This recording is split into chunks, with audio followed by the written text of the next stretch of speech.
Nice to see everyone today. I want to thank Faye and her granddaughter for singing, and Demeter for the choir, and absolutely beautiful. You're breaking her in good. And Maxine for being platform assistant today. And for the daily word reading that Diane did, I'm sitting there and I'm like, You gotta speak right into that mic. okay, this is on for something else? Oh, okay. Okay. Thank you. A lot of mics here. That's why I was pushing it aside. Daily word reading. Diane, I'm sitting there, I'm listening to her, I'm like, that's my talk. And I gave this talk title to April 4 weeks ago. And I had not read ahead on daily word, so that was really interesting. It was a spiritual serendipity moment. But I trust everybody is manifesting prosperity now. I know, and that you know, that it isn't just about money in the bank or money in your pocket, that it is about this manifesting prosperity in all areas of our lives. April did ask me, as I mentioned several weeks ago, what my talk title was be, and I thought that after about 6-7 weeks now, I think Butch has been doing the prosperity lessons, powerful prosperity lessons, that it would be perhaps we could change the topic this morning. So my title is, although it says in the program, because I change it all the time, it says be still and know, but it's be still and listen, which is a polite way of saying be still and shut it down. Yeah, all right. We just want to shut it down. We just want to break it down, stop it, shut it down, be still, be in the stillness, because there's power in the stillness. So I want to share a story, short story. It's called The Best Kept Secret. And it's based on an old Hindu legend. This story is in the prologue of one of Eric Butterworth's books, Discover the Power Within You, which some of you probably are aware of or may have read.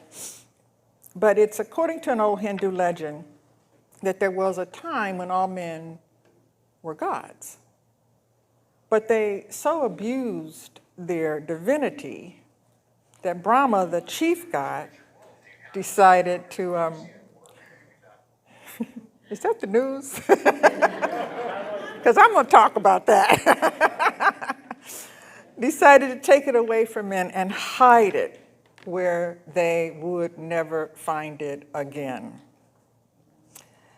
But where to hide it became the big question, the challenge.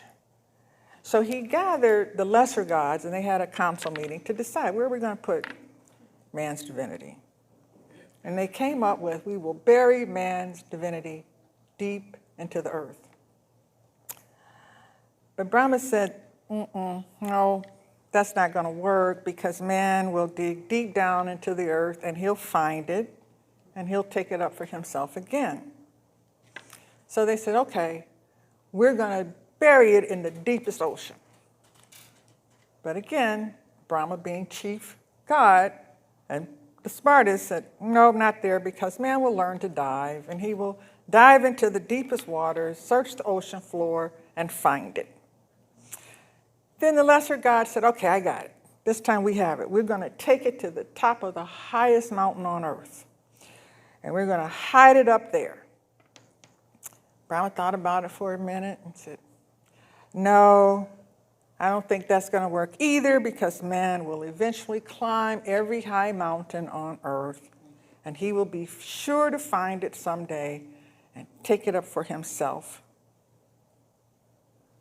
At that point, the lesser gods said, we don't know what to do with it. We give up. We concluded we don't really know where to put it. And so Brahma said, here's what we're going to do. We're going to put man's divinity deep down inside himself, for he will never think to look for it there. Right? And ever since then, the legend says, man has been going up and down the earth and climbing and digging and searching and diving and exploring for something that is already within. Over 2,000 years ago, a man named Jesus found it and shared its secret. But the movement that sprang up in his name, the divinity in man, has been kept secret through the ages. Now, I love that story because it never gets old, because it holds such truth and enlightenment, yet requires constant reminder. However, the key to embracing this secret, this powerful secret, and knowing this truth, the key is being still and listening. Being still and listening. Metaphysical principle or truth is based on the concept that just as there are objective, discernible laws of the physical world, objective, discernible laws of the physical world, such as laws that are applicable in physics and science, in medicine, mathematics, aerodynamics, there are also laws that are objective, discernible of consciousness, objective, discernible laws of consciousness. And since mankind has long understood the aspects of how the physical world functions, we can conclude that if we understand the way the world operates, we can then will power, use our knowledge, and will this power within our world. Since the idea of metaphysics has to do with the objective, discernible laws of consciousness, the same thing applies. The more you understand them, the more you can use laws of consciousness on your behalf, and the more you are empowered. And silence is a tool, a powerful tool for stillness. And my hope is that this idea of the power of stillness and the way God operates through stillness and the cultivation of stillness in our lives is something that you can benefit from. I'm hoping you understand the power of stillness in your own lives, that this can be a power that you wield. So today's Sunday is the beginning of the week, and it's where we set our intention for the week. It's where we set our consciousness in a way that really enables us to move into a state of mind, a state of consciousness, where we literally set ourselves up to win spiritually, where we set ourselves, position ourselves to overcome. So this morning, we are going to set our intention to be still and to listen, to shut down the noise, to empower our minds to discover our secret and embrace our divinity within and find some peace. Clearly, that's got to be a very good idea right now during these times. The chaos of the world, the country, the noise, the stress, the divisiveness, the fighting, the cultural disharmony. We are bombarded daily by all of this. And this can be in addition to challenges in your personal life or your professional life, as well as family relationships. It's a lot. It's a lot to deal with. So, like Butch and Pam, I watch a lot of TV, I watch a lot of movies, and I'm at a point now where I cannot watch TV news or news on the computer if I'm watching the TV without gripping my remote control now. I'm sitting there and I'm just squeezing the remote because I don't want to throw it, right? So I'm holding on to it, but it's crazy, this energy that's building up in me, this negative stuff that I'm constantly seeing and hearing. It feels like the center is not holding. It's a line from a poem. I can't remember the rest of the poem, but I remember the center is not holding. And the country and the world is just spinning out of control. It's difficult to find our personal peace when there is such chaos, such negativity everywhere around us. And when we buy into it, and the mind starts agreeing with the chaos, identifying with it, internalizing it, squeezing the remote, well, how can we find or feel peaceful then? How can we be still with all this going on? It's like a pull into a belief that somehow if we become a part of the chaos, if we start engaging with it, then we think we can fix it, that we can somehow stop it. But that's not true. What is spiritually true is the only real antidote to chaos is stillness. The only antidote to chaos, to negative energy, is stillness. As long as you are in the midst of the chaos, in the realm of doing, or thinking you're going to do something, there is no peace to be found there. We must resist the negativity, resist the chaos. We must resist becoming a part of it. It's just like Jesus, when he was standing on the boat, in the boat, and he put his hand up and he said, "Waters, be still. Waters, be still. Get thee, Satan, behind me." Metaphorically speaking. In other words, thoughts of fear and anxiety and thoughts of chaos and negativity, all thoughts which create this kind of craziness, just get behind me. Go away. Now, when you enter into a realm of chaotic circumstances or a realm of negative energy or become a part of the negativity in order to try and fix it, just know you will not fix it. And I want you to listen carefully to this. The reason being is that an idea does not leave its source.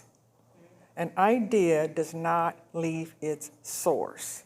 As long as we are embroiled within the thoughts of chaos, there is no way to interrupt the patterns of negativity which result from those very thoughts.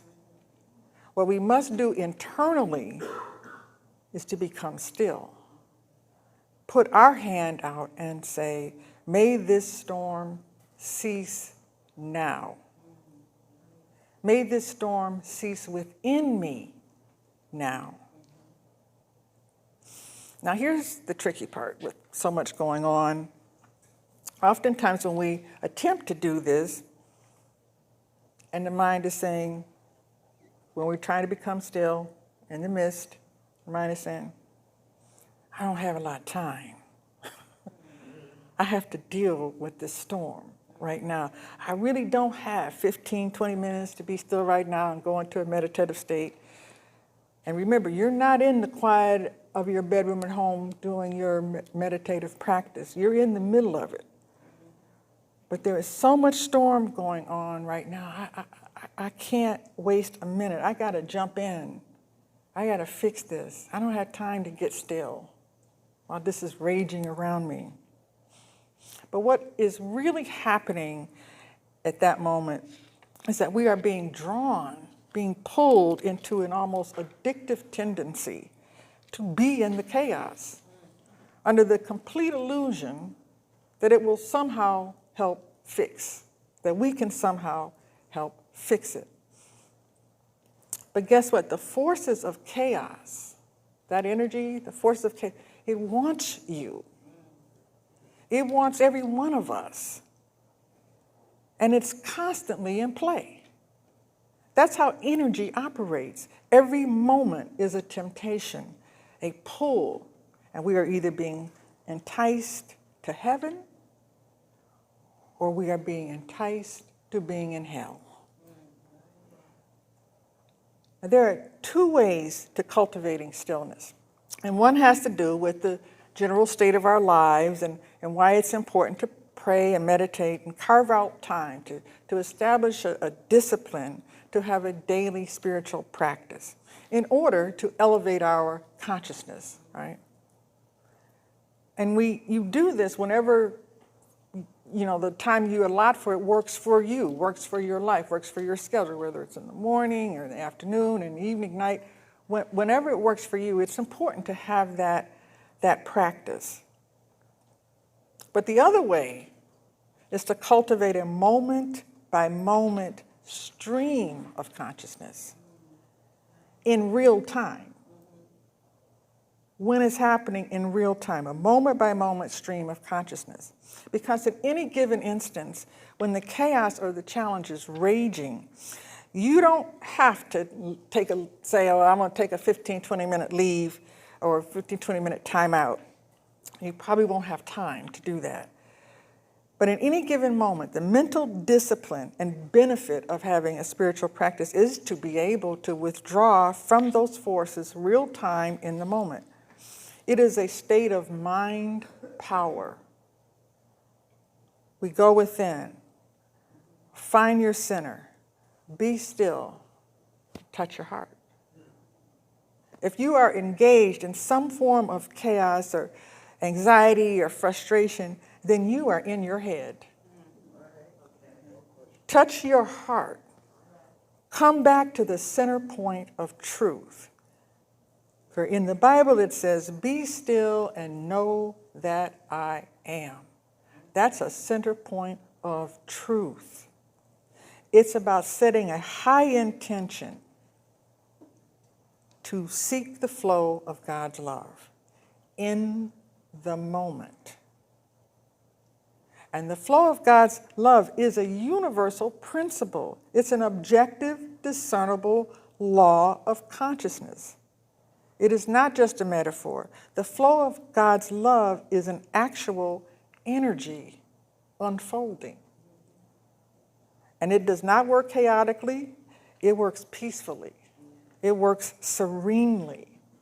And it is totally corrective. And it is healing. It is a laser-like focus on all that is the highest level of good and peace and love for all humans, past, present, and future. Our job is to align our minds with this flow. When our mind is not within that flow, we are working within chaos to bring about peace. If we are not within the flow of God, then we become a part of the chaos. And though we are going to set our intentions, as I said earlier, this week, Sunday, beginning of the week, for committing to this for the week upcoming week, there is, however, a line in the Course of Miracles which it says, your good intentions are not enough. Your good intentions are not enough, but your willingness is everything. Your willingness is everything. Good intentions alone are not enough. You need both. Because bringing the old consciousness with good intentions alone of trying to fix it doesn't fix it. Willingness, however, to give up all thoughts, to cultivate a mental emptiness, right? To let go, to release the attachments, is the only way to stand powerfully in the midst of the challenge, to stand powerfully in the face of chaos. And it's very counterintuitive because you feel like you're really exiting the situation, exiting the drama of what's going on. But the truth of the matter is, you are seeking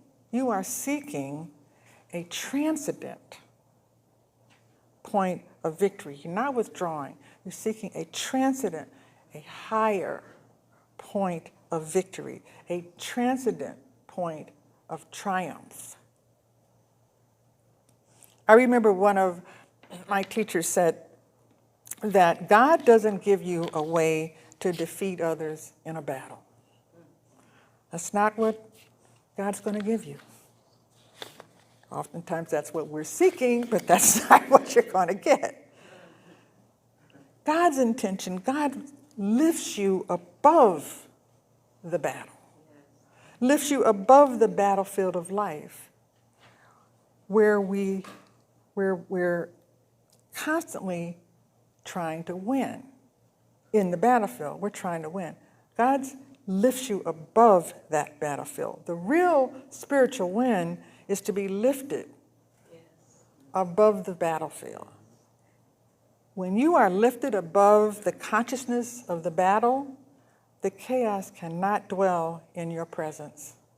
When you're lifted above it, the battle itself is ultimately cast out. Because it's not a matter of anybody winning, because God doesn't take sides.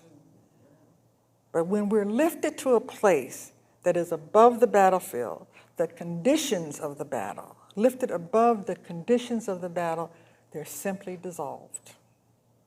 They're simply dissolved. Therefore, our power lies in the stillness. When we can tap into that stillness during any and all negative or disruptive situations, we can wield our internal power, which is both transformative and transcendent from the situation. So let's say you're in a discussion, or you're involved in a project at work or with family, and a huge problem or disagreement crops up. Just not uncommon. It could be a big thing on the job, or it could be something personal in your life, but you have a strong reaction to it and a strong temptation to go there, to confront it, to deal with it, to address it, to fix it, right? One reason being that we have that tendency is that we've grown up in a society which vastly overemphasizes the power of doing. Right? However, when we are seeking balance and correction, what we are really pursuing is the power of being, not doing, the power of being, which is every bit as important as the power of doing. We need the balance. Being first, then doing. So in metaphysics, it is key to understand cause and effect, right? It's a basic principle for the laws of principle of truth. And cause is the internal realm of being. And effect is the external realm of doing. Cause and effect. And if you only try to change the effect and you don't deal with changing the cause, there is nothing fixed. Nothing changes, nothing's transformed, you gain nothing, the other person gains nothing but superficialities and temporary change. Remember, the metaphysical principle is ideas that do not leave their source. As long as the source is negative, as long as the source is twisted, in a chaotic state of mind, the effect will ultimately be negative as well. The effect will be twisted as well. The real use of power is when we once again step back from the situation in order to set our intention, to set our focus. It's just like when you're going to take a picture with your phone or a camera, and you're going to get it just right, you're adjusting, you step back, you move it a little bit around, You're trying to get a clear focus. We have to step back into the internal realm of being. You cannot get properly focused on a situation by entering into the middle of it, the external aspects of it. So we be still and we wait for the answer, which is in the silence, between the thoughts. In the silence, between the thoughts. Thoughts, silence. Thoughts, silence. That's how it's going to work. Unless you have an extremely long-term discipline practice of meditation every day, where you have trained your mind and disciplined your mind to shut it all out. When you're in the moment, it's very challenging to do that. So it's going to be thoughts, silence, and that's where we'll find the answer. So we close our eyes and we get still. And after a few moments, what typically happens, like I said earlier, especially when we're in the midst of it, it's like, God, I kind of need the answer right now. I don't have a lot of time here. I have to get back into this discussion. I've got to win this disagreement, this argument. I've got to reply to this text. I got to answer this email. I got to return this phone call right now. Can we move this along? I got to fix this. I got to do something. I got to be engaged. If you start doing and fixing before you have entered into this silence, then you are dealing with personal perceptions, like who did what or who said what, or the expression on their face. As long as we are in that realm, we are embracing the external realm. And what is that? The realm of effect. We must withdraw. We must withdraw and become still and request peace. Let me be still. Put that remote down. Shut it down and listen for the truth. Thoughts, silence, thoughts, silence. And as soon as we go into a moment of stillness, which is where God operates, we can access the flow of all maximum good. And understand, we don't have to create the flow. The flow is created by God, but our power lies in aligning with it. We surrender that moment to Him. We simply say to God, this situation is in chaos. The conversation is in chaos. The discussion, the chatter is in chaos. And I cannot fix it. My personality can't fix it. But I surrender it. I surrender it. I release it into your hands. You just move into a moment of peace. And even if you struggle with having a consistent meditation daily practice, where time is set aside to have this meditation prayer practice, try to practice what I'm speaking of moment by moment. In the moment, just withdraw into a state of being in the moment where you can begin to cultivate this personal power. And what you will discover after a while is that the light begins to ascend. The light ascends in that moment. And metaphysically, the light means an understanding. It shifts. You got to shift in focus. You got to shift in thought. Light means understanding, and to ascend means it comes to the highest level of your awareness, your consciousness. So if you just take time in the midst of the chaos or emotionally charged discussions or awful political news cycles or criminal news cycles, if you just take a moment to step back, to be silent for a moment, Whatever your thoughts are on the subject, give them up. Go into an emptiness, as I said. Go to God with prayer. Dear God, whatever my thoughts are on this subject, help me release my ideas of right and wrong. Help me forget my ideas of good and bad. Help me forget my position on this subject and come unto you with empty hands. I give up my attitudes. I give up my perspective. My perception could be wrong. God, you come in. One last reason it's important to go into the silence and find this truth is because truth isn't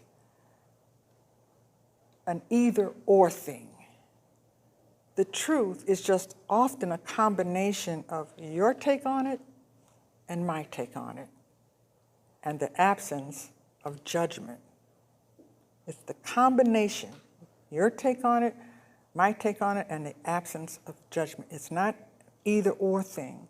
So seek stillness, shut it down. And when we do it as individuals, and when we do it collectively, the situation can take on a whole new perspective, a whole new energy. So our goal this week is to not only have the intention, but to be willing to be lifted above the battlefield of chaos, of stress, to be lifted above the battlefield of frustrations, fears. In this still moment, we see the light of God come upon our world, our country, our circumstances, our relationships. And we look within for our divinity, the best kept secret. And we use its power to be still and to know the truth. And so it is. Amen.